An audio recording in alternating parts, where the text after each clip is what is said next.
جال، تحریر فرزانہ خورشید۔ رسول اکرم صلی اللہ علیہ وآلہ وسلم نے صحابہ کرام سے فرمایا، ایسے رفیق کے بارے میں تمہارا کیا خیال ہے کہ جس کا حال یہ ہو کہ اگر تم اس کا اعزاز و اکرام کرو، کھانا کھلاؤ، کپڑے پہناؤ، تو وہ تمہیں بلا و مصیبت میں ڈال دے، اور اگر تم اس کی توہین کرو، بھوکا رکھو، تو تمہارے ساتھ بھلائی کا معاملہ کرے۔ صحابہ نے عرض کیا، یا رسول اللہ، اس سے برا ساتھی تو دنیا میں ہو ہی نہیں سکتا۔ آپ صلی اللہ علیہ وآلہ وسلم نے فرمایا، قسم ہے اس ذات کی جس کے قبضے میں میری جان ہے، تمہارا نفس جو تمہارے پہلو میں ہے وہ ایسا ہی ساتھی ہے۔ شیطان بھی انسان کا دشمن ہے، لیکن شیطان کا کام تو بس اشارہ دینا ہے، مگر گناہ کو پائے تکمیل تک خواہش لے کر جاتی ہے، راہ سے بھٹکاتی، گمراہ کرتی، اور دنیا کی چکا چوند میں آنکھوں کو ایسا چمکاتی کہ انسان بصیرت سے محروم ہو جاتا ہے، سماج سے دور، عقل سے بے پرواہ، بس زندگی کی رنگینیوں میں کھو کر یوں ہمتن گوش ہوتا ہے کہ آخرت اسے دور دکھائی دیتی ہے، اور موت و قبر کا خوف مانند پڑ جاتا ہے، اور وہ سوچتا ہے کہ جب زندگی چھین لی جانی ہے، کیوں نہ من پسند زندگی گزاروں، اپنی ہر خواہشات کو پورا کر لوں تاکہ حسرت اور ملال نہ رہے۔ خواہشات کا سمندر جو ہر دل میں ٹھاٹے مار رہا ہے، ساحل پر اگر خود کو نہ روکا تو اس کی طاقتور موجیں بہا لے جائیں گی۔ خواہشات کا کنٹرول ہی نفس کی فتح ہے، اور یہی مقصد زندگی ہے، اسی میں رب کی رضا ہے۔ نفسانی خواہشات سے رکنے کی مشق کا نام روزہ ہے۔ بچاؤ کیسے ممکن ہے؟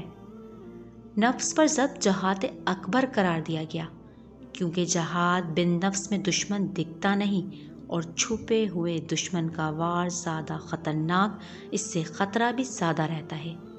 خواہش جب دل میں جنم لیتی ہے تو پھر شیطان بھی اپنا پورا زور لگاتا ہے۔ خواہش کو ابتدا میں ہی روک لیا جائے تو شیطان کی سازش بھی ناکام ہو جاتی ہے۔ کوئی انسان ایسا نہیں کہ جسے اس کا نفس نہ بہکائے، مگر اس کے وار سے صرف وہی شخص سالم بچتا ہے جو خوف الہی سے مزین ہو اور اپنے رب کے وعدے پر یقین کامل رکھتا ہو۔ نیک خواہشات اور اس کی رضا کو پانے کا عزم اور خوف الہی کے بنا پر اس کا نفس اس کے ہاتھوں میں، وہ اسے کنٹرول کرتا ہے، دھمکا کے رکھتا ہے، پھر وہ پھسلتا نہیں، اس کا دل برائی کے لیے مچلتا نہیں۔ شیطان بھی اس کا سامنا کرنے سے ڈرتا ہے۔ رب کا خوف اور جنت کا وعدہ اسے اپنے نفس سے بچانے کا ذریعہ بنتا ہے، اور خوف بھی حضرت عمر رضی اللہ تعالیٰ عنہ جیسا کہ وہ جہاں سے گزرتے شیطان ان کی ہیبت سے اپنا راستہ بدل لیا کرتا۔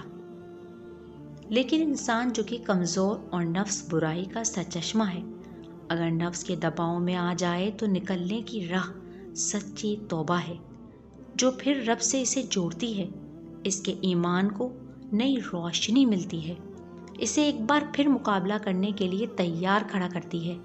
لیکن اگر جو یہ بہک جائے، ہار مان لے کہ شیطان نیکی کی طرف آنے نہیں دیتا، یہ نیکی زمانے میں مشکل ہے، تو بس پھر شیطان اسے جکڑ لیتا ہے، خوب نچاتا ہے، اور جب تک اسے گمراہ کر کے قبر تک نہ پہنچا دے، چین نہیں لیتا۔ برائی کی جڑ خواہش نفسانی ہے۔ ارشاد باری تعالیٰ ہے، بے شک نفس تو ضرور برائی کا حکم دیتا ہے۔